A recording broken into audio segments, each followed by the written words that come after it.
5 राज्यों का मतदान पूरा हो चुका है, मतगणना की बारी है, लेकिन जो तेलंगाना से जो अब तक रुझान सामने आ रहे हैं वो एक तस्वीर भी खड़ी कर रहे हैं, सामने ला रहे हैं, और वो ये है कि क्या ओवैसी की पार्टी AIMIM से मुसलमान छिटक रहा है। हमारे साथ मौजूद है इमरान प्रतापगढ़ी, तेलंगाना में काफ़ी वक्त भी गुजार करके आ रहे हैं। इमरान भाई, जिस तरीके के अब तक रुझान सामने आ रहे हैं, जो तस्वीर सामने आ रही है, उन इलाकों में जहां पर मुसलमानों की आबादी ठीक ठाक है, ज़्यादा है, वहां पर मतदान कम हो रहा है। क्या ओवैसी के पक्ष में, क्योंकि उनका वो ये दावा कर रहे थे कि हम जीत रहे हैं कई सीटें। देखिए, मैं तेलंगाना में तकरीबन 30 जनसभाएं करके लौटा हूँ, राजस्थान भी था इस दौरान। इसमें कोई दो राय नहीं कि BRS और MIM और भाजपा तीनों का एक जिसे कहते हैं कि अघोषित एक रिश्ता है और एक दूसरे को फायदा पहुंचाने का एक हिडन एजेंडा है। हमने सभाओं में ये कोशिश की कि हम इस रिश्ते को देश के सामने रख सकें।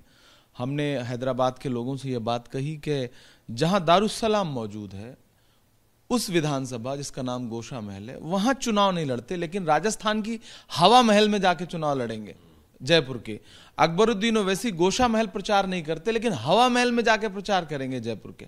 हम इस बात को लगातार जनता के बीच में जाके बताते रहे। KCR का जो रिश्ता है भारतीय जनता पार्टी के साथ, प्रेसिडेंट का इलेक्शन, वाइस प्रेसिडेंट का इलेक्शन, ट्रिपल तलाक, जितने भी बिल हैं या जितनी भी वोटिंग की जरूरत पड़ी, KCR हमेशा बीजेपी के साथ खड़े रहे। वहां अलग तरह का झंडा और दिल्ली में अलग तरह का झंडा। हमने इन चीज़ों को हैदराबाद और तेलंगाना की आवाम के सामने रखा और पुरजोर तरीके से रखा। मैंने नामपल्ली में सभा की, कम से कम 20,000 के आसपास लोग रहे। तो और उसके बाद मत प्रतिशत कम होना, वोटिंग कम होना, पोलिंग कम होना, वो ये दर्शाता है कि विकास के नाम पे ओल्ड हैदराबाद तो सांस भी नहीं ले सकता। मैं KTR हमेशा ये कहते हैं कि हैदराबाद का ट्रैफिक और आइए इन्वेस्ट करिए। मुझे दुनिया का सबसे खराब ट्रैफिक कहीं लगा तो वो ओल्ड हैदराबाद का लगा। सांस नहीं ले पाता वो शहर, एम्बुलेंस फंस जाए तो नहीं निकल सकती। मेट्रो, आज तक मेट्रो नहीं आई वहां पर। दुनिया के तमाम विषयों पे आवाज उठाने वाले ओवैसी साहब कभी ओल्ड हैदराबाद की मेट्रो और उसके डेवलपमेंट के लिए पार्लियामेंट में आवाज नहीं उठाते। तो हमने इन मुद्दों को जनता के सामने रखा और ये कहा कि ये 2024 का सेमीफाइनल है और मुझे लगता है कि तेलंगाना की आवाम ने हम पर भरोसा किया है। और जो ठेकेदारी थी, 8 सीट आप ले लो, बाकी के पूरे तेलंगाना के अकलियत के वोट BRS की झोली में डाल दो, वो मिथक हम तोड़ने जा रहे हैं, हमें पूरा विश्वास है। लेकिन अभी तक जो है माना यह जाता था कि जो मुस्लिम वोट है वो ओवैसी के साथ में जाता है और कई जगह पर वो जो है एक विनिंग फैक्टर के तौर पर भी काम कर जाता है अन्य पार्टियों के लिए। तो आपने वहां पर किस तरीके से उनको कन्विंस किया है कि नहीं, ये वोट जो है बीजेपी के पास, क्योंकि आप लोग अक्सर ओवैसी को B टीम भी बताते हैं, हालांकि ओवैसी को उस पर भी आपत्ति है कि हम आखिर B टीम है किसकी, पहले यही तय कर लें। देखिए, मुझे लगता है कि इससे पहले ओल्ड हैदराबाद की जहां तक बात है, हैदराबाद की, वहां इतना आक्रामक तरीके से कांग्रेस कभी चुनाव लड़ी नहीं थी। पहली बार बहुत शानदार रणनीति के साथ और अपने तमाम जो संसाधन थे और तमाम अलग अलग जो चेहरे थे, उनको सबको स्पेसिफिक काम दे करके कि आपको ये काम करना है, आपको ये काम करना है। हमने एक रणनीति के तहत काम किया। KC वेणुगोपाल जी ने और हमारी बाकी लीडरशिप ने एक रणनीति बनाई और हम सब उस पर निकले। तो ये कहना कि उनकी ठेकेदारी थी, मैं नहीं मानता हूं इस बात को। ठेकेदारी जैसा कुछ नहीं था। जब आपके पास कोई विकल्प नहीं होता, वॉकओवर होता है, तो आप चमत्कार दिखाते हैं। लेकिन जब सामने कोई चेहरा खड़ा होकर के आपकी जो पॉलिटिकल स्टाइल है उसकी सच्चाई जनता के सामने रखता है, तो जनता भरोसा करती है। अजरुद्दीन के खिलाफ कैंडिडेट दे रहे हैं, राजा सिंह के खिलाफ कैंडिडेट नहीं दे रहे हैं। ये जो एक साजिश वाली राजनीति है, हम उसको लगातार उजागर करते रहे और जनता ने हम पे भरोसा किया। कार जो है वो या तो नागपुर की चौखट पे रुकती है या नरेंद्र मोदी जी की चौखट पे रुकती है। हम इस बात को बताते रहे, बहुत बुलंद फजा में तेरी पतंग सही, मुझे पता है मगर डोर किसके हाथ में है। हम इन बातों को लोगों के सामने रखते रहे और नतीजे जो भी आए, हमें आशा है अच्छे आएंगे। लेकिन ये सच है कि हमने उनकी राजनीति को बेनकाब करने की एक अच्छी कोशिश की है और हम कुछ हद तक कामयाब हैं। तो सवाल ये भी उठता है कि अगर आपने उनको बेनकाब किया जैसा आप लोग कह रहे हैं, तो फिर मतदान प्रतिशत इतना कम क्यों रहा? अगर ऐसा था तो वो वोट उनके पास न जाकर के आपके पास भी, इसका मतलब वो भी नहीं शिफ्ट हुआ?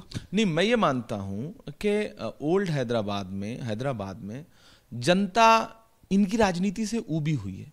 सच्चाई यह है कि वहां राजनीति से ज्यादा बोगस वोटिंग, फर्जी वोटिंग, गुंडागर्दी, ये बहुत ही ज्यादा है।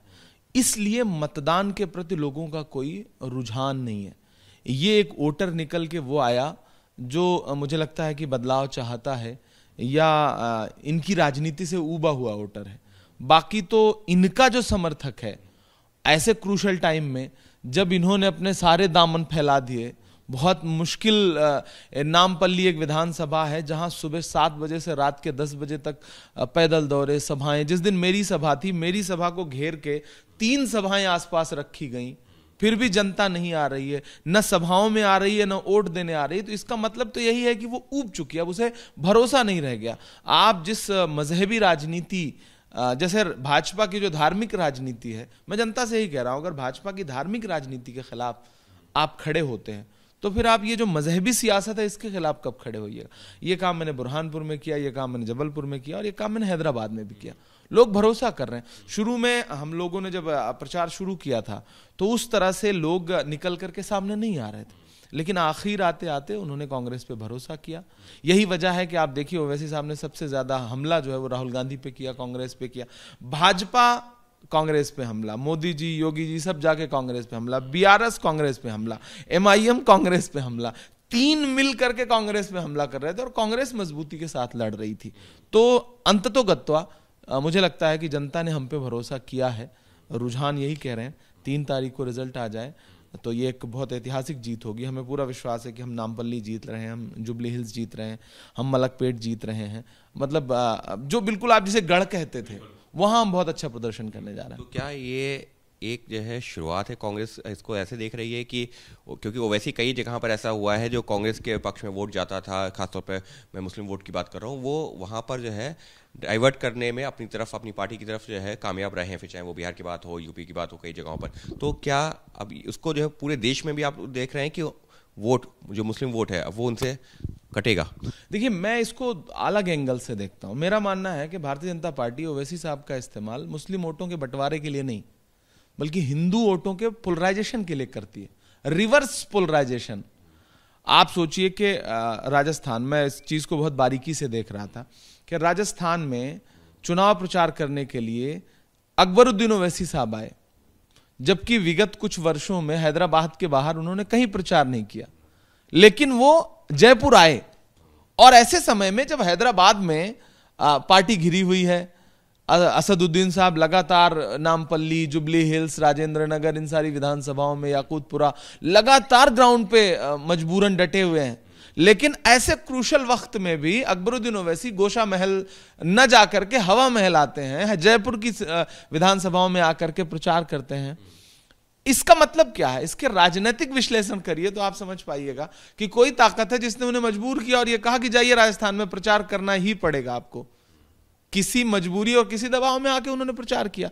2000 बमुश्किल 1500 लोग थे जो सभा उन्होंने की।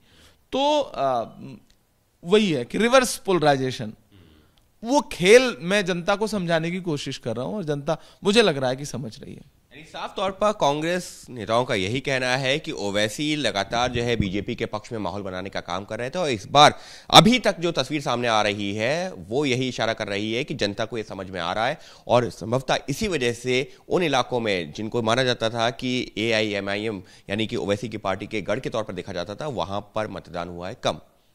अंकित गुप्ता, ABP न्यूज, दिल्ली।